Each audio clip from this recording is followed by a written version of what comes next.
they immediately have equity in the house because the land portion of the price and they have to pay for that. We have a system in place, or in mind to put in place in the housing trust for public sector workers. We're going to give them back the interest rate reduction that this government took from them. For the lowest band of borrowers who earn less than $30,000 or less a month, we're going to take out the insurance cost out of their monthly payment because insurance has been going up and making it more and more difficult for them to manage. We are going to take that off of them and remove that burden.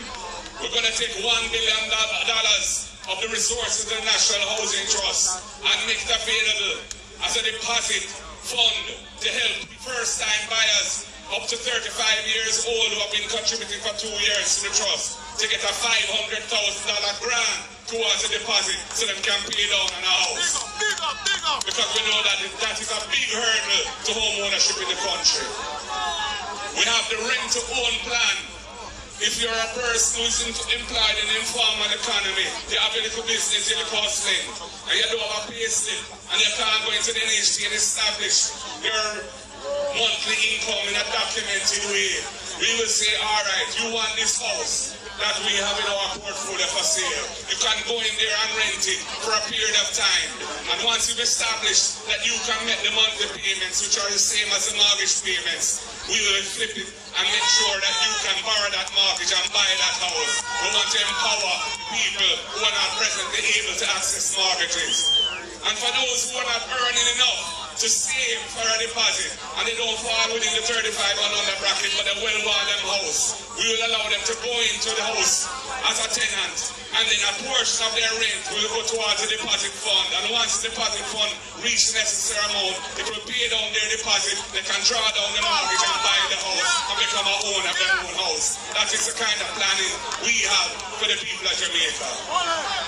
So comrades, when it comes to labor relations, this contract work device that is out there in the economy, sometimes it is being used in an abusive way to keep people on recurring short-term contracts, and they can't get any benefits under the employment law.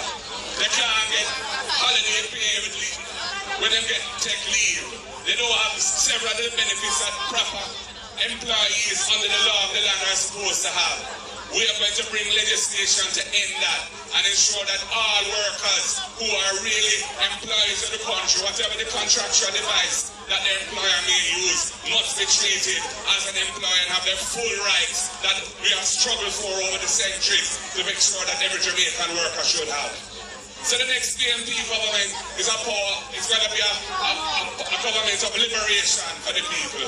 It's going to be a government of empowerment for the people. It is going to be a government of upliftment for the people. Julian spoke about our education policy and our training policy because we want to have our people as productive as possible so we can attract the investment with the better high-tech, better paid jobs. Because right now, although unemployment is low, hunger is all over the land. 55% of Jamaicans are suffering from moderate or severe food insecurity. That means they're not getting the right diet. That's why we have so much pressure and sugar and so much stroke in Jamaica. People not eating the right food because they can't afford it. So we need a total revolution in how we deal with all of these things and put Jamaica on the right path forward. We are the ones who brought the solutions that have enabled the public debt in this country to come from the high level it once was, where the country was on the edge of financial collapse, down now to where it is today, where the public debt is no longer such a frightening thing that we know how to manage it. But this Labour Party government, they can't take it to the next level. They've had 9 years. The Prime Minister himself has been the Minister of Economic Growth and Job Creation. The jobs he's created, he himself admitted, are marginal jobs which leave people at the edge of poverty. And there's been no economic growth. The man has been a failure in his portfolio and a failure as leader of the country because he does not know what it takes to move the country forward.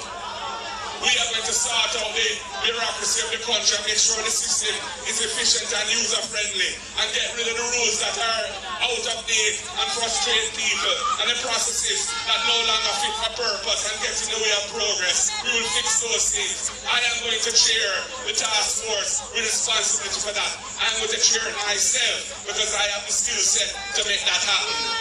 So people, it's important that we get enumerated if we're not on the voters list and we're meant to vote for the PNP.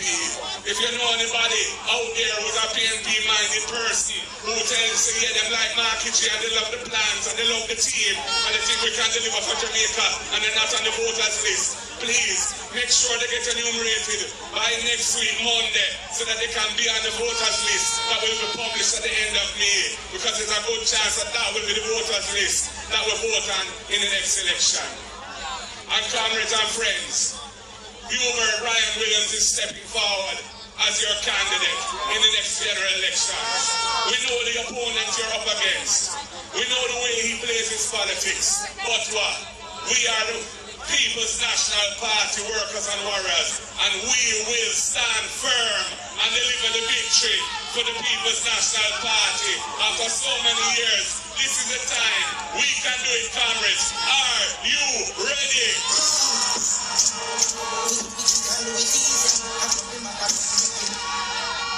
Comrades, I want to hear from you. Are you ready for Hubert Ryan?